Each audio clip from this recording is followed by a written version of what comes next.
Shalom amigos, muy buenas noches. Laila Tov Lekulam. Bienvenidos para una noche más de estudio del Tanaj, para estudiar los secretos de la Torá, para profundizar en nuestros textos. Damos gracias a Shem, bendito su nombre, por este día que nos permite hacer nuestro esfuerzo una semana más para aprender esos secretos. Con la cabo por todos los que nos ven ahora, los que también lo verán luego en YouTube. Y vamos a iniciar este estudio de la Torá, pidiéndole a Shem, Refuah Shelema, por Jorge Gutiérrez Díaz, hijo de Lucía, mi padre. Nuestra Hashem, que Hashem le conceda Refuah Shelema, Refuah Nefesh, Refuah Guf, junto con todos los enfermos de Am Israel. Muy bien, antes de empezar el tema propiamente que nos atañe en la continuación de hoy, quiero hablar un poco más del tema anterior. ¿Sí? Para que cerremos el tema de la desaparición del Yahoo. Llevamos dos estudios, hay dos videos ya, en el cual hemos visto pormenores, hemos visto cuestionamientos, hemos visto diferentes ángulos de todo lo que pasó con la desaparición del Yahoo de este mundo, ¿cierto? Pero hay también algunas cosas que no es bueno pues pasarlas por alto, sino que más bien aquí las vamos a socializar para luego proseguir con el tema de Elisha. ¿Listo? Lo primero, y algo que de pronto a simple vista no lo vemos, es que Eliyahu intenta disuadir en 3 ocasiones a Elisha de seguirlo en su último viaje antes de ascender de este mundo, ¿sí? Entonces nos dice el Tanaj que primero Eliyahu le dijo, voy para tal lado, entonces él se le pegó. Y después le dijo, quédate acá y voy para otro lado. Y Eliseo dijo, no, yo también voy a ir contigo. Y ya en la tercera vez, pues al final no se separó de él en ningún momento. Terminó al final viendo cómo ascendía en la carroza de fuego y se fue de este plano físico como lo conocemos, ¿sí? Pero ahí hay un secreto, ¿sí? ¿Cómo así que 3 veces lo rechazó? Pues no era suficiente con haberlo rechazado una sola vez, ¿sí? Entonces, el Ralbag, un comentarista muy destacado de la Torá, nos enseña que esto nos está, el Yahweh está tratando de preparar psicológicamente a Elisha para ver si está capaz o si está capacitado más bien psicológicamente de recibir una descarga de profecía tan grande como la que tuvo de ahí en adelante. ¿Sí? La profecía que ya no existe en este mundo en nuestros tiempos era algo muy grande, podía una persona volverse loca. Los profetas siempre los consideraban locos, porque ellos hablaban cosas que nadie entendía y hablaban en momentos en los que nadie esperaba, y así llegaba la Nebuá, así lo inspiraba Hashem. Sí, hay por ahí en el libro de Daniel un capítulo en el que se dice que él estaba sentado en la mesa con todos los dignatarios y recibió en ese momento una revelación de Hashem, de miedo de los demás que lo estaban viendo. Sí, entonces eran considerados normalmente como loquitos los profetas, para decirlo de alguna manera. Ahora bien, aquí tenemos que decir que está a punto, Elisha, de percibir algo que es un espectáculo tremendamente difícil, ¿sí? Y muy dañino psicológicamente. En el Talmud hay una historia, que ya la hemos hablado, pero digámoslo aquí rápidamente, de los 4 que ingresaron al Pardés, ¿sí? Fueron 4 sabios que todos vieron lo mismo, pero cada uno tuvo un efecto diferente lo que vio. ¿Sí? Más o menos parafraseando está en el Tratado de Hagigá en el Talmud, en la página 14, si no estoy mal, nos dice que 4 personas entraron vivas al Ganén, ¿sí? Al Pardés, dice así. Y a los 4 les fue diferente. Dependía de cómo estaban preparados y cómo asimilaron todo lo que vieron. Sí, normalmente eso es algo que no nos enseñan. Todos queremos de una vez el conocimiento más profundo, pero no hay esa preparación. ¿Sí? Entonces, ¿eso qué significa? Ejemplo, todos sabemos que lo más elevado del estudio de la Torah es la Kabbalah. Entonces hay quienes llegan a la Torah, llegan a estudiar el judaísmo y quieren saltarse de una vez a todos los secretos de la Torah, a lo más profundo, a lo místico, a lo que enseña la Kabbalah. Y no es posible. porque si bien puede que entiendan algunas cositas, se van a estrellar con una descarga de luz tremenda que al final los va a volver locos y empezarán a decir sandeces que no tienen nada que ver con Hashem y con la Torah. ¿Sí? El Zohar advierte sobre eso precisamente. Entonces, para llegar uno a un punto muy encumbrado, tiene que estar preparado, tiene que tener un conocimiento básico, tiene que ser de buenas midot, tiene que tener un recipiente digno en su interior para que Hashem deposite allí un poquito de santidad, ¿sí? Entonces, lo que quiere decir el comentarista acá es que Eliyahu le dice, váyase porque yo voy para tal lado, a fin de que de pronto, si Elisha no está preparado y ve tal santidad que es la carroza llevándoselo a su maestro entre el fuego, entonces al final pues va a quedar eh, tostado, va a quedar loquito, y va a quedar disvariando, entonces él quiere evitar eso. Eso es un primer enfoque. Un segundo enfoque es que al Elisha afirmar 3 veces su disposición, ¿cierto? Para afrontar esta visión, entonces nos está certificando que sí estaba listo para ella también. Y aquí se parece un poco a cuando se hace una conversión al judaísmo. Por ejemplo, la Torah nos enseña de una mujer que, si no estoy mal, se llamaba Judith y fue una de las esposas de Esav, ¿sí? O sea, era cuñada de Jacob, Avinu. El Midrash nos dice que esa mujer vino a donde nuestro padre Abraham y se acercó y dijo que ella quería convertirse al monoteísmo, quería adoptar la fe de Abraham y servir al Dios de Abraham. Pero nuestro padre encontró en ella un defecto de carácter y no le permitió acercarse, no le permitió convertirse al monoteísmo. Después, dice el Midrash, se acercó donde nuestro padre Isaac y nuestro padre Isaac tampoco la dejó. Finalmente se acercó donde nuestro padre Jacob y tampoco la dejó. Al haber sido rechazada 3 veces. Lo más cercano que ella encontró para estar cerca de Hashem, cerca de la santidad, fue casarse con Esaf, con el hermano de nuestro padre Jacob. Entonces se casó con Esaú y dio a luz un hijo malvado llamado Amalek. Y todos sabemos la historia de Amalek. Estamos en contienda con Amalek, de generación en generación, y Hashem mismo quiere que lo exterminemos. Hoy en día, pues no es una nación, no es un gentilicio, ni un patronímico, simplemente es el zafel, es la duda que hay en nosotros sobre si servir a Hashem o servir a los ídolos. ¿Sí? Entonces, al ser rechazada 3 veces, pues lo que hicimos fue convertirla en mamá de un ser malvadísimo que fue Amalek. Y lo que hizo Amalek en el camino en Misraim, saliendo de Misraim.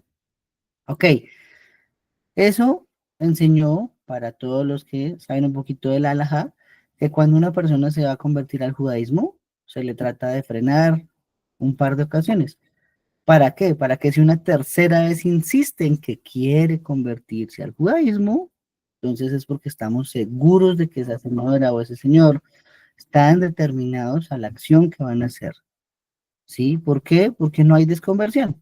Entonces nosotros a veces por emoción nos convertimos y no sabemos el compromiso tan grande que estamos adquiriendo con Hashem, que es guardar sus 613 mandamientos, que es comer kosher todos los días, que es guardar las fiestas, que es guardar Shabbat, que es estudiar en hebreo, que es rezar 3 veces al día, que es estudiar la Torá constantemente, de día y de noche. Entonces, claro, cuando se da cuenta uno lo que eso pesa, porque eso no es fácil, ya no se puede volver.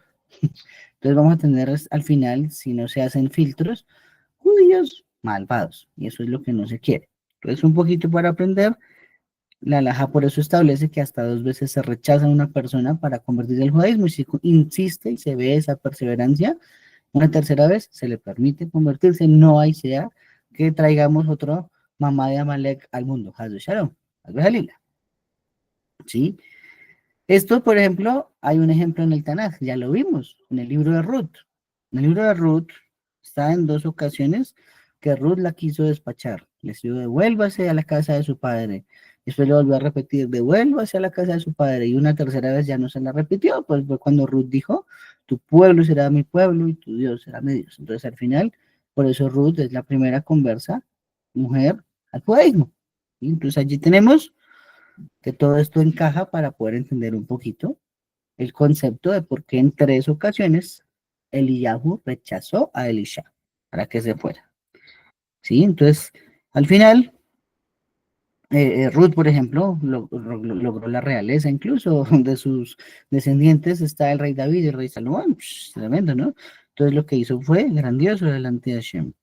Entonces, eso se hace precisamente para potencializar cada individuo y que sea un buen judío en la tierra. Ok, ahora bien, un poquito de contexto. Como les digo, estamos cerrando en lo de Elisha para dedicarnos, perdón, lo de Eliyahu para ahora sí dedicarnos a estudiar a Elisha. Es lo que pasó después de la persecución de Jezabel a los profetas de Hashem. En el libro anterior, Melahim Aleph, vimos un suceso en el monte Carmel que desencadenó en la muerte de 400 profetas del Baal, ¿cierto? Y 450 de la Shera.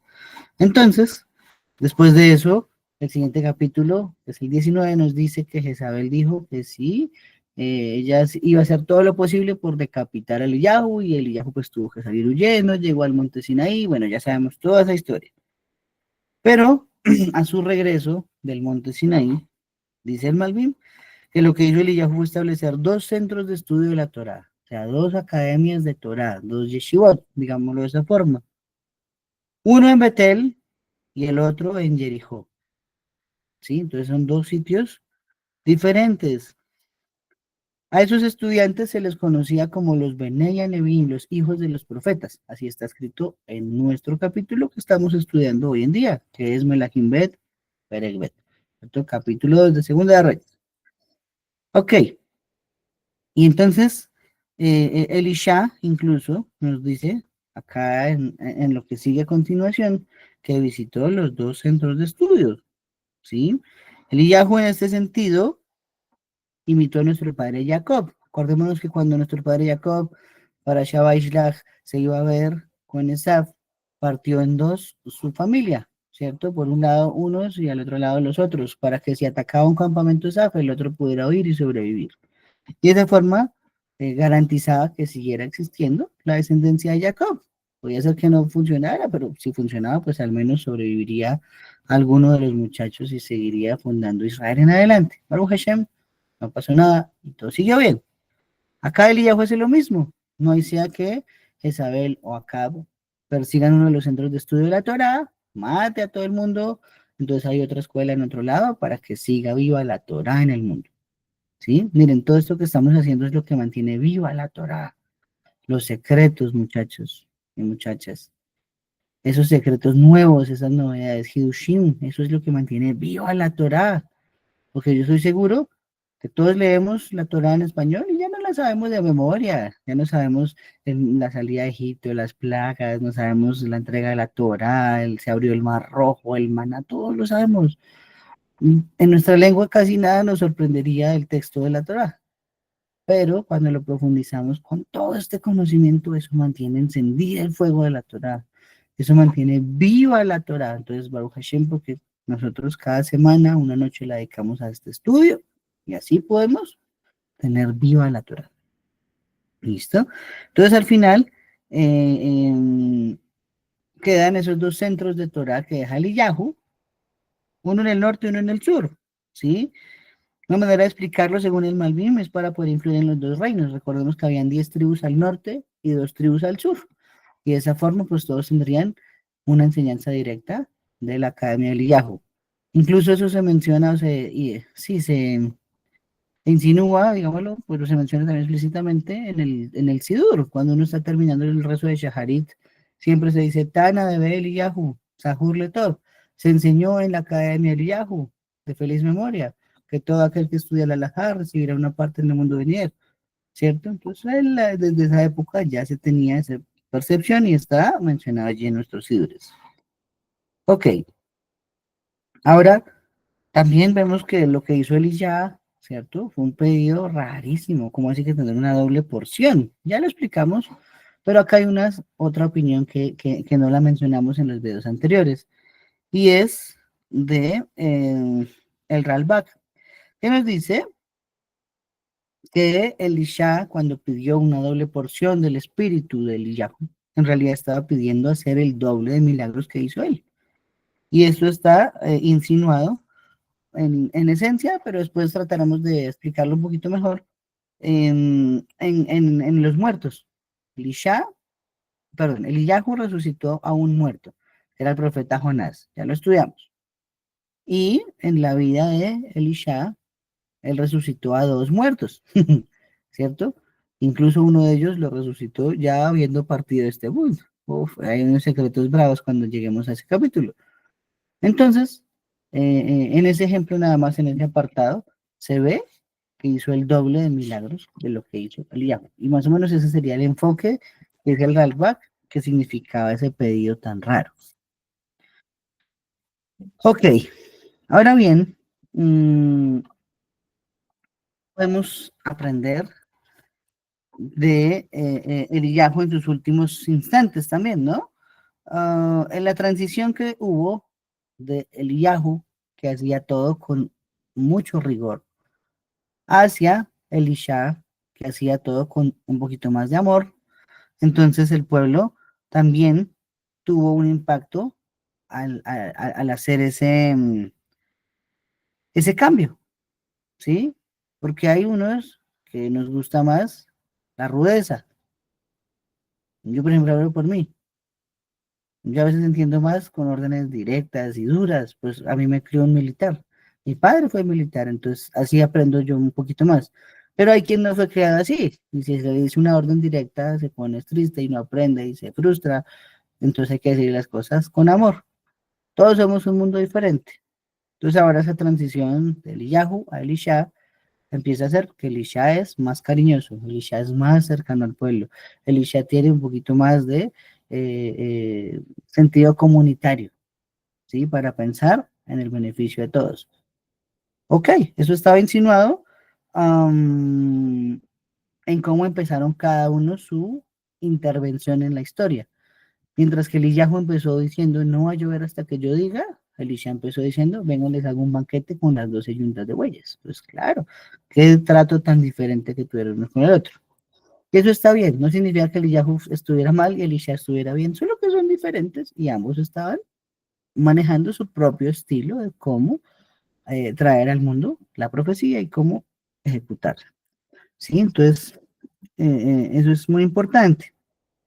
Dice los Jajamim, es importante que un judío abrigue grandes ambiciones, como Elisha, que no pensó en pequeño, ¿sí? Le dijeron que quiere antes de que yo me vaya a este mundo, y él respondió, una doble parte de tu espíritu. Oh, entonces no dijo, uy, no, yo quiero una casita y un carro. Eso sería una pequeñez. Él pidió una cosa mucho más allá del dinero, una cosa que no se puede comprar. Entonces los también dicen, no seamos tan humildes en nuestras ambiciones, pensemos en grande. Pensemos que uno de nosotros podría ser el Mashiach. Hombre, ¿cómo no? Uno trabaja en uno, mejora sus midot, aprende mucha Torah, la observa, la enseña, la practica, la vive. Seguramente que Hashem dice, vea, tengo reservado un alma desde antes de la creación del mundo. Démosle ese alma a esa persona, que le ayude y se convierta en el Mashiach. ¿Sí? Pues no hay que tener ambiciones bajas cuando se trata de servir a Hashem. Ok, ahora bien, según una opinión, esta es una opinión también, como todas las opiniones, pues hay que respetarlas, es de Radak. Y el Radak dice que en realidad Eliyahu sí murió. Él se basa desde un sentido físico. ¿Cómo haría para sobrevivir entre el fuego? ¿Sí? Ahí sí, difícil explicarlo. Por lo menos ahí hay un vehículo mencionado que es una carroza y que esa carroza está mencionada en Ezequiel capítulo 1 también, cuando los seres vivientes, las Hagigat Kodesh, bajan a este mundo. Entonces hay una manera de que uno asocia una con otra y tiene sentido. No como cuando hablamos de aquel señor que dicen que subió vivo al cielo, ¿cierto? Pero no se fue en ninguna nave, simplemente subió y subió y subió. Entonces eso no fue algo que tenga un soporte que haya pasado antes ni que haya pasado después. Por lo tanto, es una mentira, porque todo lo que está pasando ya pasó en la antigüedad. ¿Sí? Ok. Muy bien. Pero Abarbanel contradice a Radak y dice es imposible que haya muerto porque no hay ninguna de esas 6 palabras que se mencionan en todo el Tanaj para mencionar un fallecimiento. con Eliyahu. Ya las vimos hace un par de clases, las 6 palabras que están en todo el Tanaj. Entonces no las vamos a decir, pero ninguna de ellas está mencionada con Eliyahu, como si está con los patriarcas, con Moshe, con Aarón, con Joseph y con David y Shlomo y todos los demás. Entonces al final, eso nos indica que no fue separado de su alma, ¿sí?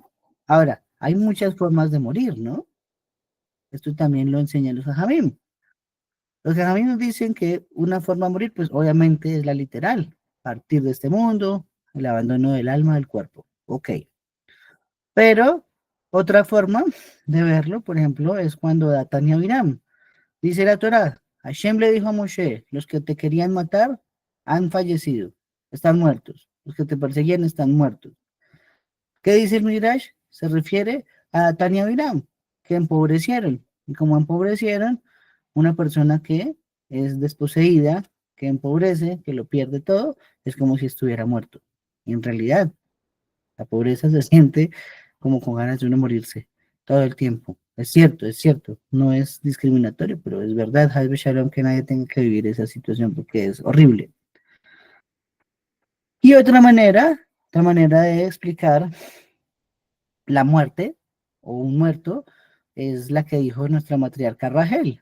Le dijo a su esposo Jacob, le dijo, dame hijos porque si no soy como una muerta. ¿Sí?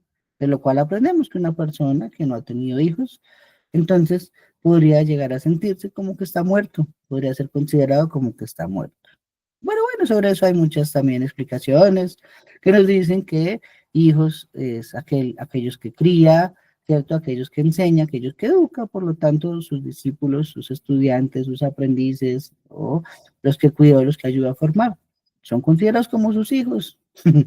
Eso hay de todo, es una fórmula compleja. Pero son maneras de decir que alguien murió. Sin embargo, ninguna de ellas pues se aplicó a Eliyahu. Tal vez la de que no dejó hijos. Aunque no dejó un hijo físico, dejó dos escuelas grandísimas de profetas. Entonces, sí dejó al final descendencia en el mundo que preservó el legado de la Torah hasta hoy en día. Muy bien. Mm, ahora bien, dice el Ralbag, ya casi cerramos con el Yahoo para empezar con el Isha, que al final pues no murió. ¿Por qué? Porque Hashem le ha prometido un pacto de paz en la Torá. Estamos partiendo desde las pruebas de que Eliyahu es el mismo Pinjas, que llevaba vivo 500 años en este mundo. Y por lo tanto, si Hashem le dio un pacto a perpetuidad, no podría tener una fecha de caducidad que viniera con la muerte de Pinjas. Pinjas no había muerto, solamente que ahora la escritura lo llama Eliyahu, con dos nombres de Hashem, porque tenía misiones diferentes de hacer que las que había hecho antes como sumo sacerdote desde la época de la Torá. Vamos a escuchar a Camila. Sigue, Camila. Shalom, buenas noches. De eso que estás hablando tengo una pregunta. Pues primero voy a hacer el contexto para llegar a la pregunta. Ok. Pues se dice que pues Dios hizo un pacto con él de perpetuidad de básicamente no morir. Sí. Y, y pues vemos que Eliyahu, pues en el relato que está en el Taná, cuenta que él no muere, sino que viene la Merkabat, o sea, ese carro de fuego se lo lleva. Y también muchos sabios de bendita memoria que nos han dejado mucha enseñanza cuentan que ellos lo visitan. Él viene, los visita, les enseña, les cuenta secretos y se iba. Entonces, pues yo siento que Hashem, pues no sé cómo llamarlo, o no sé si Hashem fue como en ciertas películas que ve como es un hombre de las mil caras, porque no creo que Eliyahu se le presentara a todos por igual. Yo creo que debería ser físicamente una persona distinta, porque usted sabe que si en el mundo existe una persona que viva muchos años con el mismo rostro, pues el mundo, las personas se van a asustar y van a comenzar a investigar, venga, tantos años viviendo con la misma cara, el mismo físico, entonces siento que Hashem siempre pienso yo que sería el hombre de las mil caras en sus diferentes lugares donde se presentaba a enseñar la Torah o a enseñar los secretos de Hashem.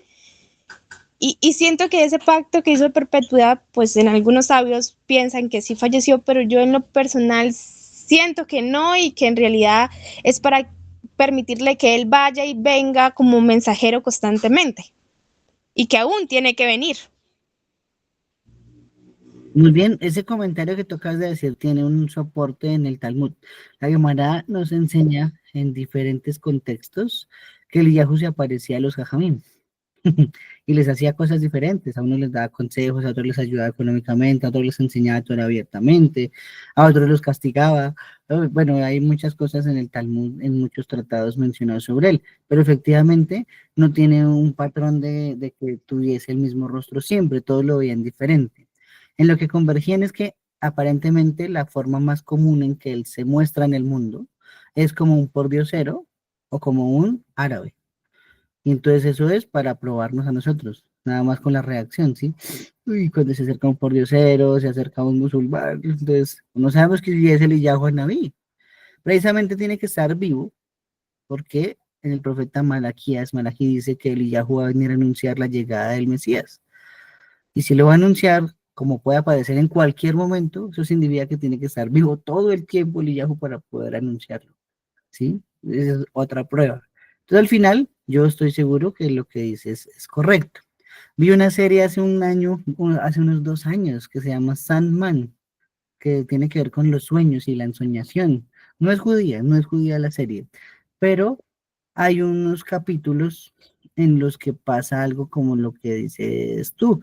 La gente se impactaría si ve el mismo rostro durante 100 años, no envejece y no le pasan los años mientras todos van naciendo, muriendo, naciendo, muriendo.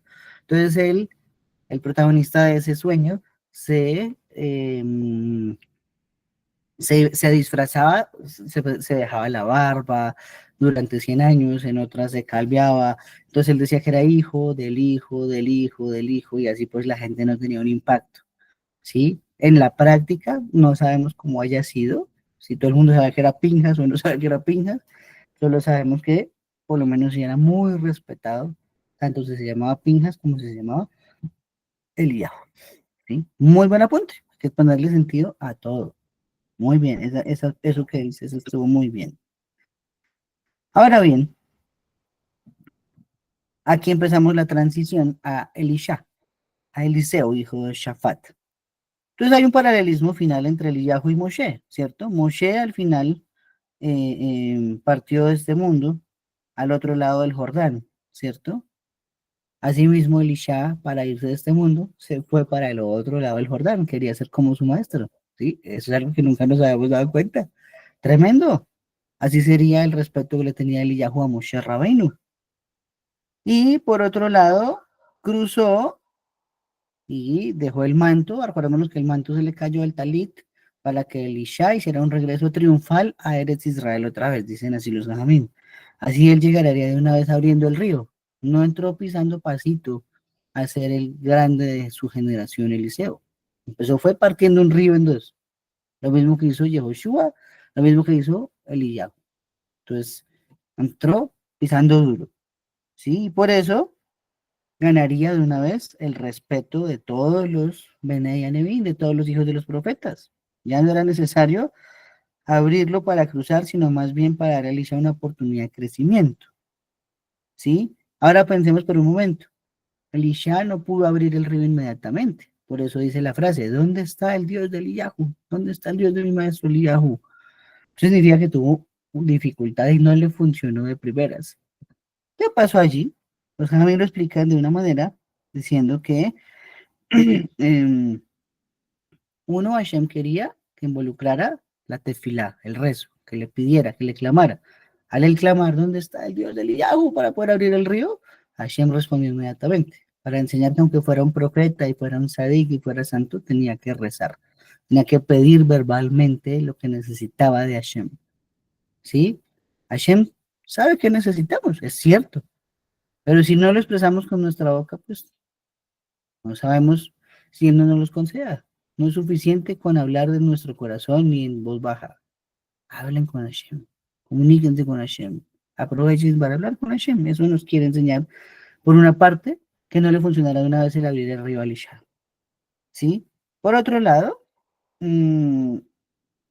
dos, es para probar ¿Cómo va a manejar las situaciones ahora Elisha? Hasta ahora todo era rosas y volar con mariposas en los prados. Todo era bonito, él era un discípulo, no tenía presión de nada. Lo que dijera Eliyahu, ok, bien, amén.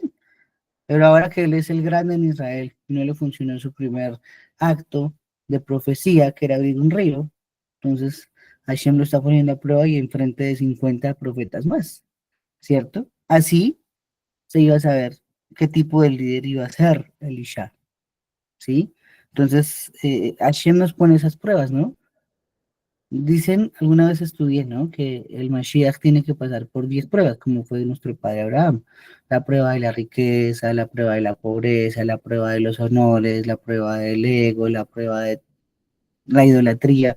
Son 10 pruebas, no me las sé de memoria, pero que normalmente pues todos los que han tenido o han estado cerca de ser el Mashiach en todas las generaciones se quedan es en la riqueza, porque la riqueza da la comodidad que todos quisiéramos tener. Entonces ya uno se relaja y no sigue con la misma atención buscando a Hashem, con la misma presión.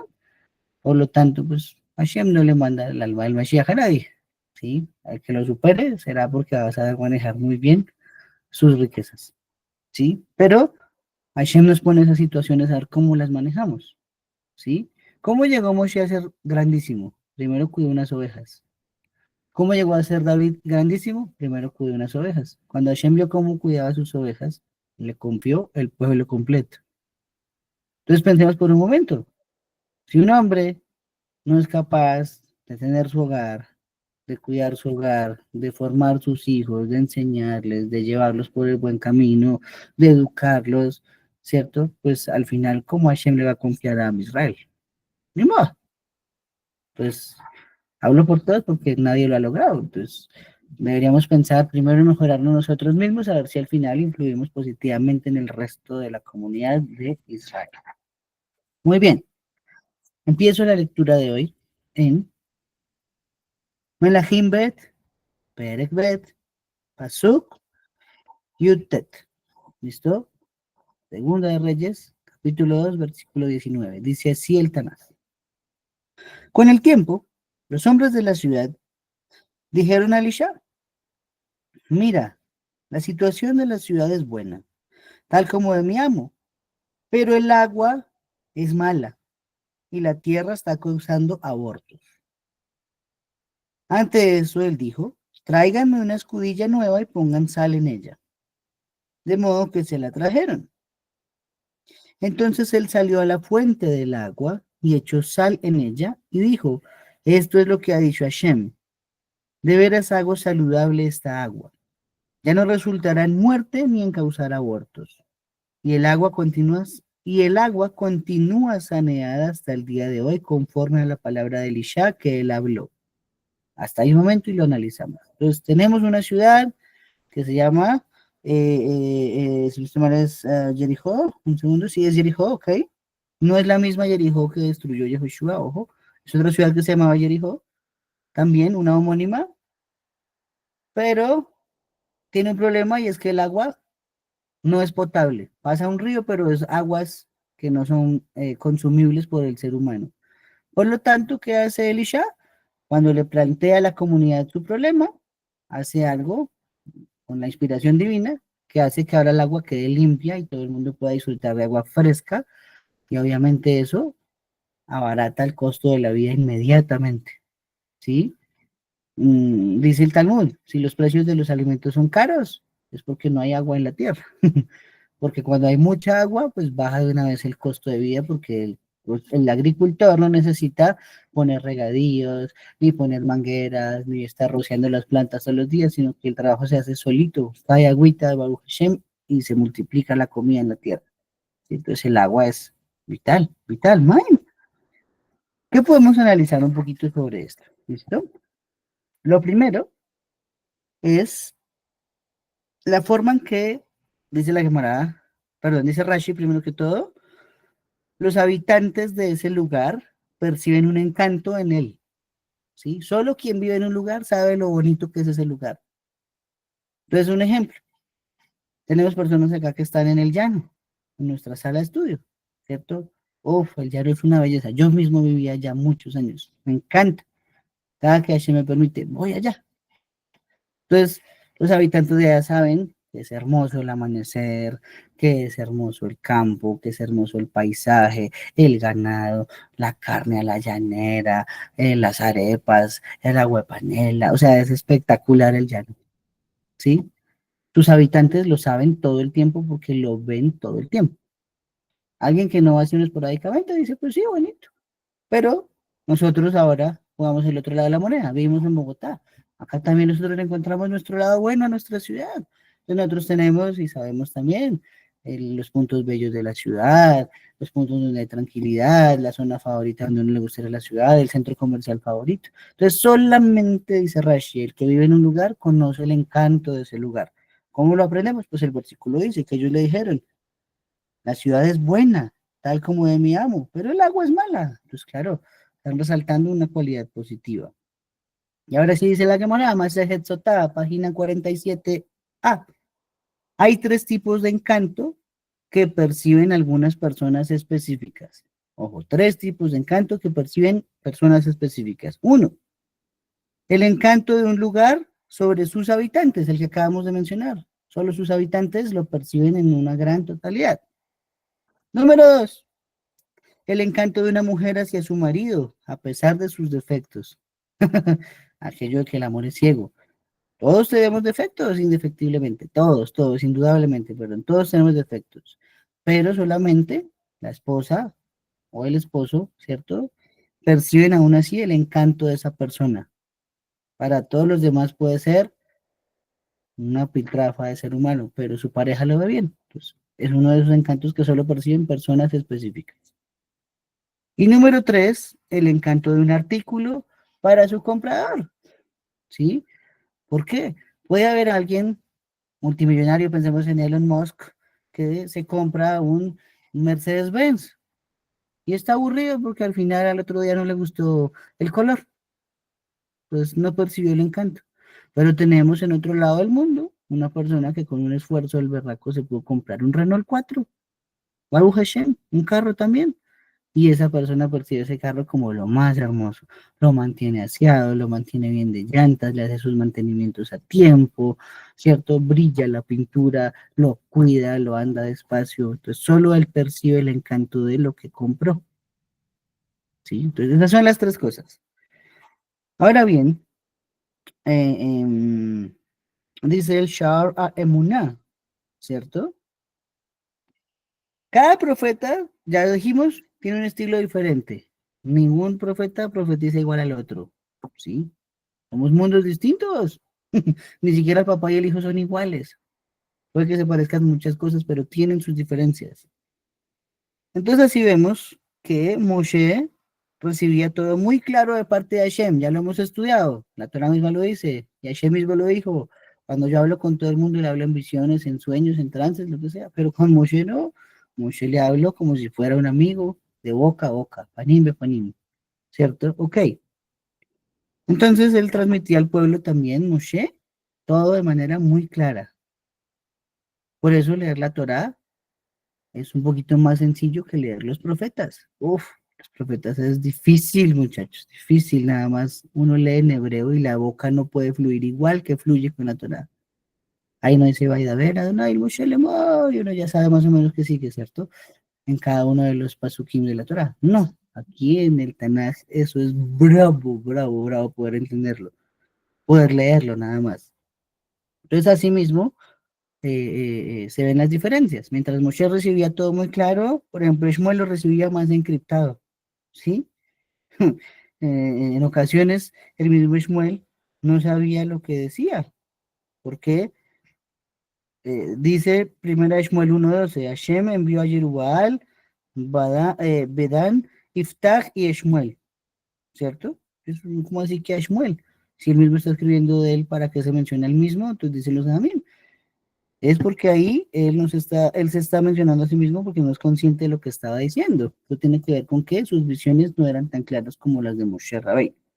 ¿Qué tiene que ver esto con Elisha, cierto? Porque estamos trayendo la colación. En el caso de Elisha, cuando él hacía milagros, ¿cierto? Era principalmente a través de la tefilá. Ese fue el estilo que usó Elisha. Elisha fue diferente porque rezaba, porque le pedía a Hashem, le clamaba a Hashem y Hashem le respondía. Ese fue el estilo de Elisha. Hay muchos estilos, no es el único, pero es uno de los más efectivos, la tefilá. Entonces, sus milagros siempre eran respuestas a las plegarias. Vamos a decir 3 ejemplos, ¿sí? El primero, acá, cuando quiso sanar las aguas de Jericó. ¿Por qué? Nos dice que él aprendió esto de una frase que está en el Talmud, en Berajot. Dice, así como la sal endulza la carne, así también endulza el agua. Entonces Elisha, ¿qué hizo? Para poder hacer la saneación de estas aguas, dice el versículo 21 que acabamos de leer, esto es lo que ha dicho Hashem, de veras hago saludable esta agua, ya no resultará en muerte ni en causar abortos. Y a continuación dice, y el agua continúa saneada hasta el día de hoy, conforme a la palabra de Elisha que él habló. Entonces, si él pudo transmitir el mensaje de Hashem, porque Hashem le habló, y cómo le hablaba Hashem a Elisha, a través solo del rezo. Así fue la forma que usó Hashem con Elisha. Ahí está, esa es una, para probar que fue a través de rezo. Dos, en un capítulo más adelante, o 2 capítulos, bueno, no recuerdo bien, nos va a hablar de una sopa contaminada, ¿sí? Una sopa envenenada. ¿Y qué pasó? Que él mandó traer harina, ¿cierto? Y ponerle en un recipiente y este absorbió todo el veneno y lo sacaron de encima de la olla y todo el mundo comió y bebió conforme a la palabra de Hashem, ¿cierto? Y se dice que fue conforme a la palabra de Hashem, porque Hashem mismo fue quien le transmitió el mensaje a Elisha, aprendemos que lo solucionó a través de una tefila, de un rezo, de una plegaria al Creador. Y en el número 3, también cuando alguien pierde su hacha en un río, en un lago, perdón, y entonces él dice, el hacha era prestada, entonces Elisha echa un árbol al agua, el agua hace que flote el hacha, y flotó la madera, ¿cierto? Y flotó también el hierro. Entonces, eso, en su momento también lo va a decir ahí el Tanaj, él dijo que la madera flote y también lo dirá sobre el hierro, así como Hashem mandó a hacer un arca y flotó, también le facilitó la manera de hacer flotar un hacha a Elisha. Tremendo. Entonces, a través de la tefila, ese era el método de él. Sigue diciéndonos el Shabbat de Monea. Para que Elisha pudiera realizar diversos milagros en distintos momentos, tuvo que preparar su corazón para cada situación. Eso es lo más difícil, tener un corazón dispuesto. Sí, la verdad es muy complicado. No hay que admirar más a los de antes que a nosotros hoy en día. Nosotros nos desanimamos muy rápido. Sí, a mí también me pasa. Dice entonces los Jajamim, de esta manera estaba mostrando cómo el gobierno de Akash Baruj está escondido dentro de la naturaleza. Por ello es que, aunque Elisha desarrolló un nivel inferior al de Moshe, sus oraciones lograron una extensión de las leyes naturales. Elisha no estuvo ni cerca de ser Moshe Rabino. Moshe es mucho más grande.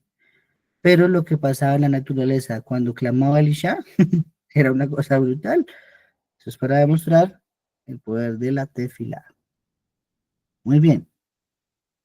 Ahora, dice Rashi, aquí pasó algo muy parecido a lo que sucedió con Moshe, precisamente ya cómo sirve de inspiración la Torá, y miren cómo tiene razón el rey Salomón cuando dice, ¿qué es lo que fue? Lo mismo que será, ¿cierto?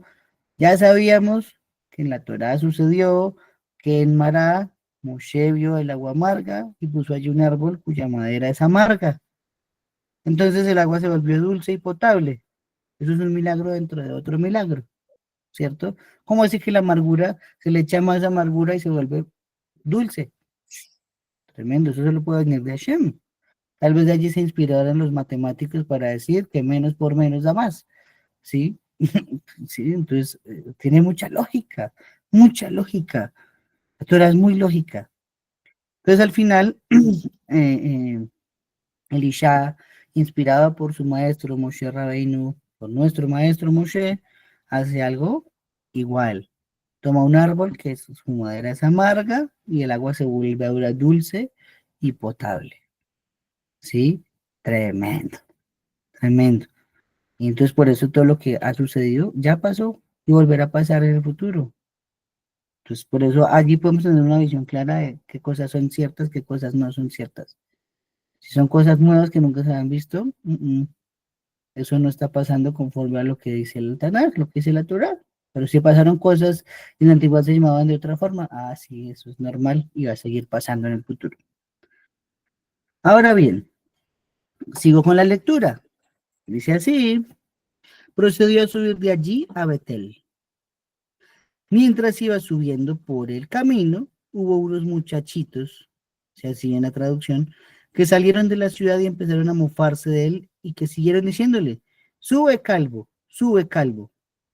Por fin él se volvió hacia atrás y los vio e invocó el mal contra ellos en el nombre de Hashem. Entonces dos osas salieron del bosque y se pusieron a despedazar a 42 niños del número de ellos. Y él siguió yendo de allí al monte Carmel y de allí se volvió a Shomrom. Ahí finaliza el capítulo 2.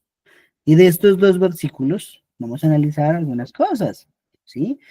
Si nos llevamos solo la parte literal de la traducción, incluso la literal del Tanakh, va a decir uno, oiga, pero qué injusto, ¿no?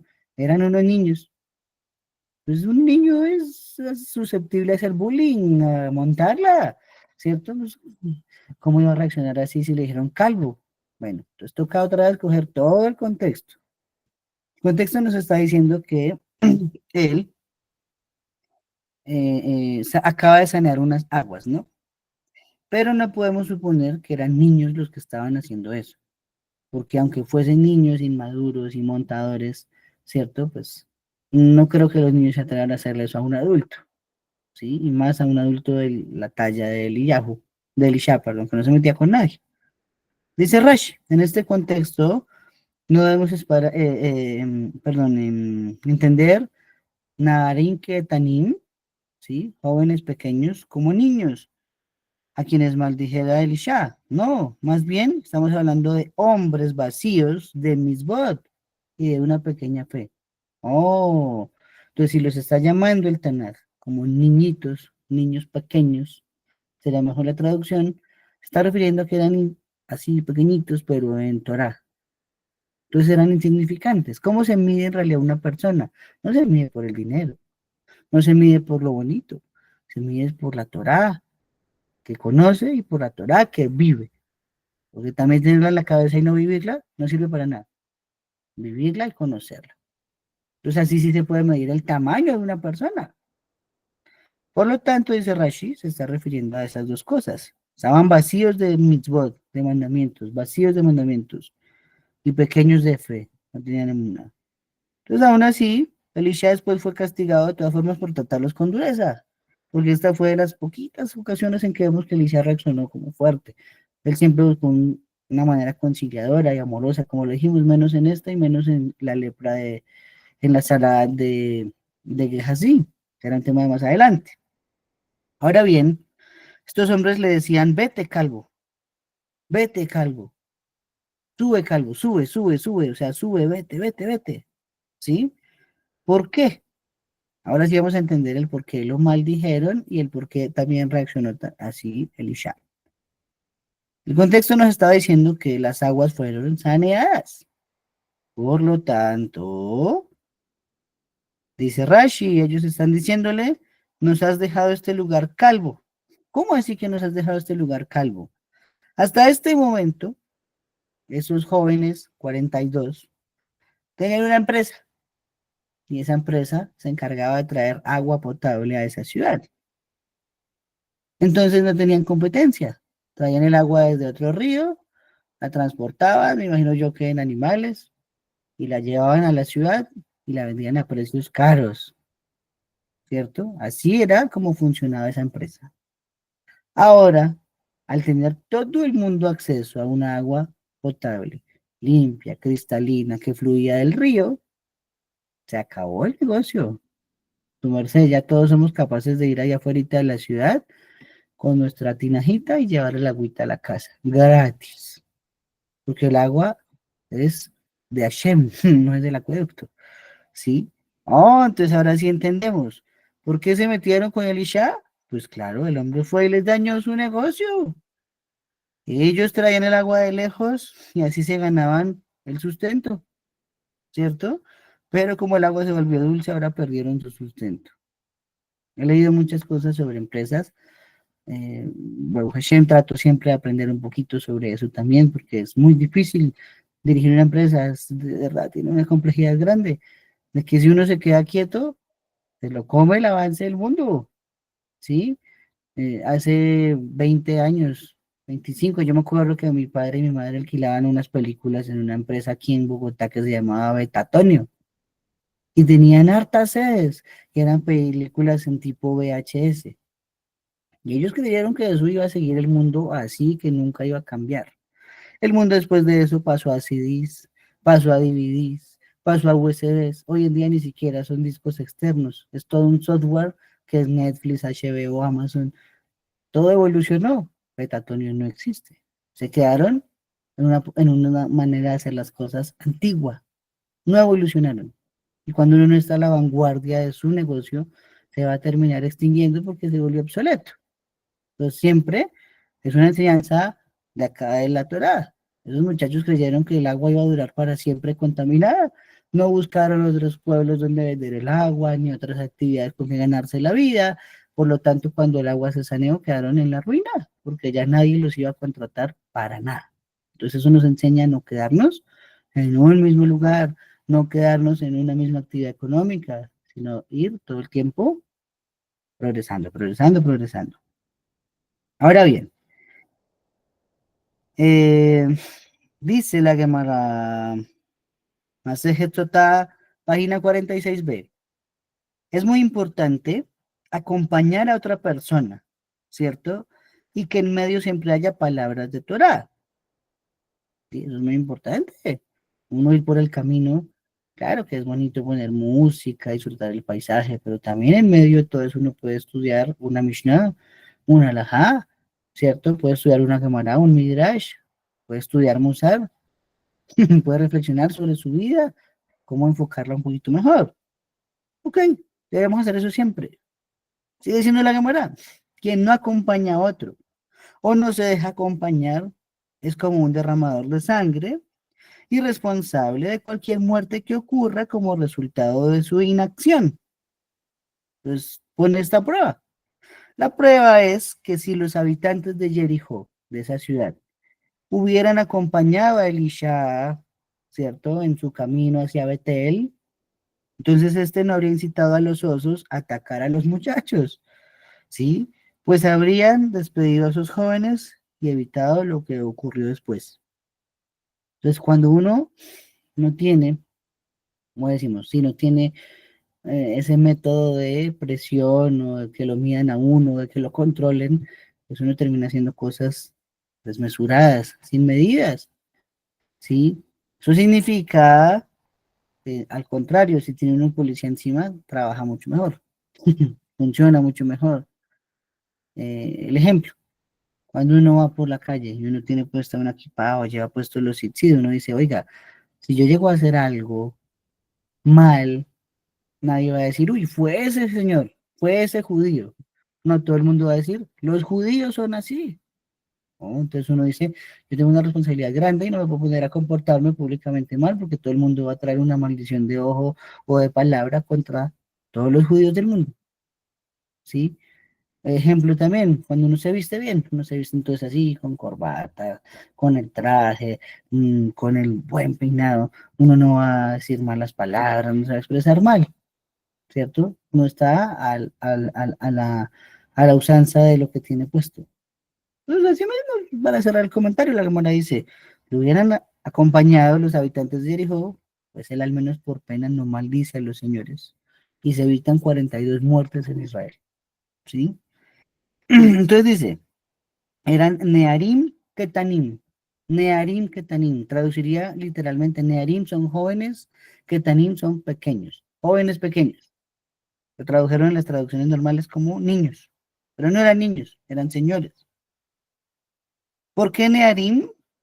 Entonces una manera de explicar el término y la explicación es que Nearim viene de la raíz vacíos, Menoraim. Entonces estaban vacíos de misbot, no tenían mandamientos, no cumplían los mandamientos. Y Ketanim, ¿cierto? era porque eran de fe ketaná, de una pequeña emuná. No confiaban en que podían ganarse la vida por otros medios, ¿sí? Esa es otra cosa importante. Entonces, a veces creemos que sí, nuestro sustento fue ser agricultores, nuestros hijos solamente pueden ser agricultores y si no, no van a hacer nada en la vida. No, no es así, porque también hay otras profesiones, hay maestros, hay abogados, hay, pues que sean campesinos también, pero hay otras cosas, deportistas, artistas, doctores, médicos, bueno, qué sé yo. Entonces uno no se puede cerrar a solo una cosa en la vida, uno tiene que hacer un constante aprendizaje. Y por lo tanto, parte de la emuná es pensar que es un día mi negocio ya no prosperó más, Hashem me va a dar la forma de ganarme el sustento de otra manera. ¿Mm? Y para eso pues hay que estar preparados, uno no sabe, Hazbe Shalom, pero que esperemos no nos pase, que nuestros negocios, dice el Birka Amazon, prosperen y estén cercanos, ¿cierto? Baruch Hashem, así tengo que hacerlo. Entonces así llegamos a la conclusión de que eran adultos, pero se deshonraban como niños pequeños. Ok. Ahora dice la Gemara, no dice el Pasuk, él nos dice el Pasuk, perdón. Él los vio y los maldijo en el nombre de Hashem, ¿cierto? Entonces, ¿cómo así que los vio? Simplemente nos hubiera dicho que él los maldijo en el nombre de Hashem, pero ¿para qué viene a decir los vio? La explicación que da la Gemara son varias, pero vamos a leer aquí cuatro de ellas. Dice una de ellas, los miró fijamente y los perforó, ¿cierto? ¿Qué significa eso? La Gemara dice en una baraita, Rabán Shimon Ben le enseñó, siempre que un sabio puso sus ojos sobre determinada persona, provocó a esa persona la muerte o la pobreza, ¿sí? Significa que a través de la vista podían maldecir, ¿sí? Por eso dicen hoy los dichos, si las miradas mataran. Entonces, ok, esa es una manera de interpretarlo. Una segunda manera de por qué dice que los vio, pues dice la Gemara, los vio, les vio su naturaleza esencial. ¿Cómo así que su naturaleza esencial? Yo no sé si una coincidencia, pero la Gemara dice, todas sus madres quedaron embarazadas de ellos en Yom Kippur, y en Yom Kippur las relaciones. Por lo tanto, al ser engendrados en ese día, yo explicaría por qué eran pequeños de fe y vacíos de misbot. Pues es una segunda explicación. Eso fue lo que él pudo notar. Vio que habían sido engendrados en Yom Kippur. Número 3. Vio que tenían mechones trenzados, dice así, que crecían en la parte superior de sus cabezas como los gentiles. O sea, les vio su atuendo, su manera de ser, su manera de vestirse, su manera de peinarse, y era diferente a la de Am Israel, aunque ellos eran judíos también. Entonces, eso fue lo que los vio, y como los vio así, procedió a maldecir. Y la número 4, que esta es la mística, dice la camarada, vio que ni ellos ni sus descendientes tendrían una pizca de misbot, por lo tanto los maldijo. Sí, dijo, si los maldigo y se los mueren, entonces no se va a perder nada en el mundo porque ninguno está destinado a ser papá de un sabio en ninguna generación, de ninguna persona que cumpla misbot. Entonces no se va a desperdiciar nada en el mundo. Y eso es lo que vendría a significar el por qué dice que los vio. ¿Sí? Ahora bien, nos dice que mató o que las osas despedazaron 42 personas, ¿no?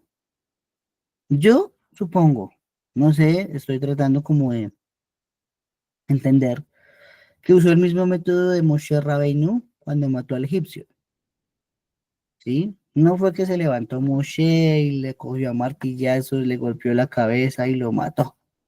No, no, no, no, eso no pasó. ¿Qué fue lo que pasó? Usó el nombre de Hashem. Como acá también dice que Elisha usó el nombre de Hashem. Yo supongo que si allí dice que fue con el nombre de Hashem y acá también dice que fue con el nombre de Hashem, entonces usaron el mismo nombre. ¿Cuál nombre? Según dicen los sabios, es el nombre de 42 letras de Hashem. Por lo tanto, ese nombre es el que está encriptado en un rezo que hacemos todos los días que se llama el Ana Bejoj, ¿cierto? Ana Bejoach, la inicial de cada una de esas 42 palabras que componen Ana Bejoach, es parte de ese nombre de Hashem de 42 letras. Impronunciable, si no puedes pronunciar el de 4, pues menos uno de 42, ¿no? Entonces yo sacaría esa conclusión basada en el número de muchachos que murieron también. Murieron 42, como las 42 letras del Ana Bejoach. ¿Mm? Es una conclusión mía. Pues Hashem, espero que esté en lo cierto. Y ya con esto terminamos. Baruch Hashem. Masejet Sotah. Nos dice que hubo un milagro, pero también hubo un milagro dentro de un milagro. ¿Cómo así? ¿Qué significa que un milagro dentro de un milagro? Uno, hubo un milagro que nos dice que había un bosque en ese lugar, pero allí no habían osos. Si estaban cerca de una ciudad, no es muy común que los osos estén cerca de la población. No es común, ellos mismos se alejan. ¿Sí? Entonces dicen, ¿el milagro cuál fue? Fue la aparición de los osos. ¿Ok? Pero según quien dice que hubo un milagro dentro de otro milagro, significa que ni siquiera habían osos ni tampoco había un bosque. ¿Sí? ¿Por qué? Porque un oso, pues ya lo acabamos de decir, no se aventura en áreas abiertas, pero sí actúan en su hábitat natural, que es el bosque. Entonces ahí nos está diciendo que el milagro dentro del milagro sería que no había ni bosque ni osos. Entonces Hashem puso un bosque y puso unos osos para poder ejecutar acá la maldición que puso a través de su nombre Elisha sobre esos 42 chinos. 42 muchachos. Ok, y Rabbi Hanina enseña, con esto terminamos, que debido a las 42 ofrendas que hizo Bilam, ¿cierto? Ofrecidas por Balak. Cuando intentó maldecir a Israel, ahora 42 muchachos fueron separados de Israel en este incidente. Entonces eso se basa en un principio que dice, uno no debe tomarse a la ligera una maldición que le haga un gentil a uno. ¿De dónde se aprende? De nuestro padre Isaac. La parashá de la semana pasada se llamaba Bayerá y nos dice que Abimelech le entregó unas cosas a Sara y a Abraham y les dijo que esto sea como un velo en tus ojos. Y eso suena muy bonito, diciendo, bueno, Abimelech hizo la compensación, y después de compensar lo que hizo, entonces se lució dándole muchas cosas a Sara y a Abraham. No, en realidad puso una maldición sobre el hijo que vendría de Sara un año después. Isaac vino, nuestro padre Isaac. ¿Por qué? Porque al final él tuvo un velo en los ojos, quedó ciego. Entonces dice, no sabías, no se tome a la ligera una maldición que le haga a cualquier persona. No se haga maldecir de un gentil porque no sabemos qué tan fuerte puede ser. Cerrando eso, entonces, el Talmud explica en Masejet Sotá, como Bilam 42 veces intentó maldecir a Israel, o más bien, digamos, hizo 42 sacrificios con Balak, cuando él le decía, prepare el altar y haga tantos sacrificios, tantos sacrificios, tantos sacrificios, sumó 42. Al final la maldición terminó cumpliéndose en este incidente, donde mueren 42 personas judías. Al final, la maldición de Bilam sí que vino a ser efectiva un tiempo después, pero no fue tan grave el daño como lo que se esperaba, según lo que estimaba Bilak y Bilam y Balak, era maldecir a toda la nación por parejo. ¿Listo? Quisiera saber si hay alguna pregunta, si hay algún otro comentario de todo esto que hemos estudiado el día de hoy, Baruch Hashem.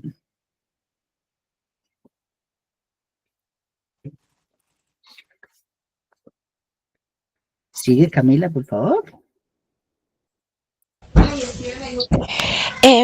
Tenía una pregunta. Esa acción que tomó Elisha, Eliseo ante Hashem de maldecir, pues no sé si fue a la ligera o por el momento.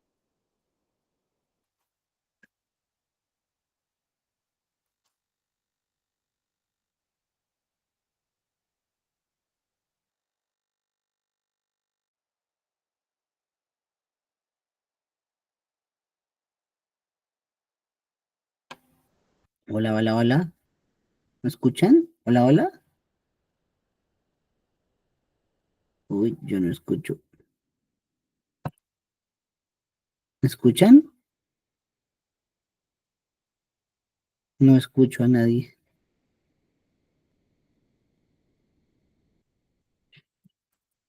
Un segundo.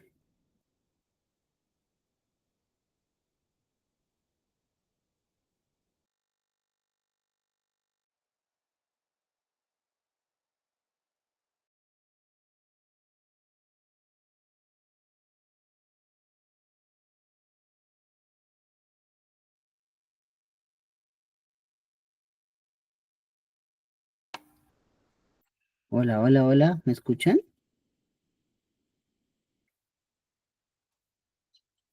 Se nos cortó la comunicación, pero ya se desconectó Camila. Bueno, pues Rashem, entonces nos vemos en una semana y shalom a todos. Laila Top.